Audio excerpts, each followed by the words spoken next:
not be surprised at the fiery ordeal that has come on you to test you, as though something strange were happening to you. Those words are from the 4th chapter of 1 Peter, and they seem somehow appropriate right now. Strange things are happening, and all of us have a reason to be anxious as we huddle in our homes and distance ourselves from others. We fear what might happen to those we care about, or even ourselves, should this virus touch us. And there is no escaping the fact that life has truly changed for all of us, bringing new challenges and concerns. It has been months now since we were able to worship together. And even when we do, which I hope can be on June 7th, the experience will be different. We will not be able to sing, and we will wear masks to protect each other. We will receive communion packaged individually for each of us. And of course, there are many who will and should not be with us, who will stay at home that morning knowing perhaps that they are at even greater risk than we are should they contract this virus. For those of us who do get together, it will seem very strange indeed at first, but there is hope that our prayers will be heard. In the 5th chapter of 1 Peter, we also find these words, "Humble yourselves, therefore, under God's almighty hand, that he may lift you up in due time. Cast all your anxiety on him, because he cares for you." Once again, the words seem to stand out and speak to us during this time. Humility in this case is a spiritual thing. It's not about thinking about ourselves with regard to others, but rather with regard to God. To humble ourselves before God is to recognize that we are not self-sufficient. We truly need God's help. We are God's creation. God cares about us, and God cares for us in myriad ways we can never fully comprehend. God will care for us still during this strange time in which we live. Therefore, we are invited to cast all our anxieties before him. We usually do that through prayer. Find a moment when you can be alone and then acknowledge that God is better able to deal with all of your problems than you are. Lay them out before God and ask for God's help. Then, and this is the hard part, don't pick them up again. The truth is that your anxiety will not assist you in any way. Trusting God and believing in his promises will. You may still have to deal with your problems one by one, but with God's help you can. You may even have to endure a time of suffering right now. But as all of us have learned, somehow, even in solitude, we are still bound to each other by God's grace. We are never really alone. The words here call all of us to stand firm in our faith right now, because you know that the family of believers throughout the world is undergoing the same kind of sufferings. We are all in this together, even while we are apart. Have you ever heard the phrase, laugh and the world laughs with you? Weep and you weep alone?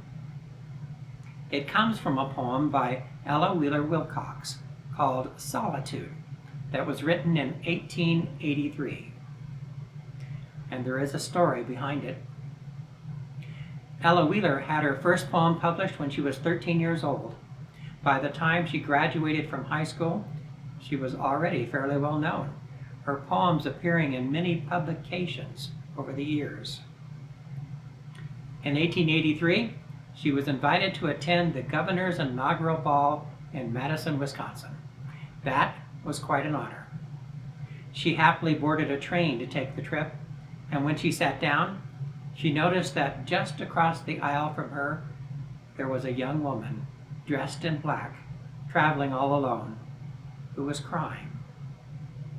She sat down next to her, and she did her best to comfort the young woman as they made this journey together, one in joy and the other in sorrow. Later, as she got ready to attend the ball, she looked at her face in the mirror, and all she could see in her mind was the face of that grieving widow. It was then that she wrote these lines: "Laugh, and the world laughs with you. Weep, and you weep alone. For the sad old earth must borrow its mirth, but has trouble enough of its own. Sing, and the hills will answer. Sigh, it is lost on the air. The echoes bound to a joyful sound, but shrink from voicing care. Feast, and your halls are crowded. Fast, and the world goes by. Succeed and give, and it helps you live, but no man can help you die. There is room in the halls of pleasure for a large and lordly train, but one by one we must all file on through the narrow aisles of pain." Her own life had its share both of joy and grief. In 1884, she married Robert Wilcox. They built 2 homes and a number of cottages on Long Island Sound, where they often gathered their literary and artistic friends for long discussions. Spiritualism was no doubt one of the things that they talked about, with its belief, so prevalent in the time, that the spirits of the dead live on after the body perishes. They had one son who died shortly after birth. After that, they promised each other that whoever died first would come back and communicate with the other in some way. When Robert died in 1916, her grief and her loneliness caused her to seek out Max Heindel in California. She later wrote,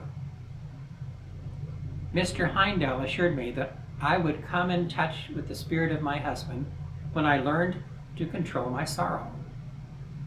I replied that it seemed strange to me that an omnipotent God could not send a flash of his light into a suffering soul to bring its conviction when most needed." "Did you ever stand beside a clear pool of water," asked Mr. Heindel, "and see the trees and skies repeated therein? And did you ever cast a stone into that pool and see it clouded and turmoiled, so it gave no reflection? Yet the skies and trees were waiting above to be reflected when the waters grew calm. So God and your husband's spirit wait to show themselves to you when the turbulence of sorrow is quieted." It was months later when she was able to pen these words: "The dead live, and they speak through us and to us, and I am the voice that gives this glorious truth to the suffering world. I am ready, God. I am ready, Christ. I am ready." From the solitude of her grief, she learned that we are never truly alone. It is still true, I suppose. Laugh, and the world will enjoy your company more. But when we are in pain and suffering, we are never really alone. If we can but calm our anxious fears, we will see the sky more clearly reflected in the water. God is with us, Christ is with us, and we are surrounded by a great cloud of witnesses who have all traveled through life before us. All of them bear witness to us now that God cares for us and that we may cast all of our anxiety on him. Here we are on Memorial Day weekend, knowing that many will be grieving not only the lives of those lost in wars past, but the lives of those lost in recent days as well. In our prayers, we ask that God will bring them comfort. Still others are anxious and worried, suffering economic loss, wondering how they will be able to survive. And to them I say, hold on, hold on. God will take care of you. Man is born to trouble as surely as sparks fly upward. So it says in the book of Job. Maybe. But I've also learned that after you have suffered a little while, the God of all grace, who called you to his eternal glory in Christ, will himself restore you and make you strong, firm, and steadfast. To him be the power forever. Amen. Be safe and God bless you.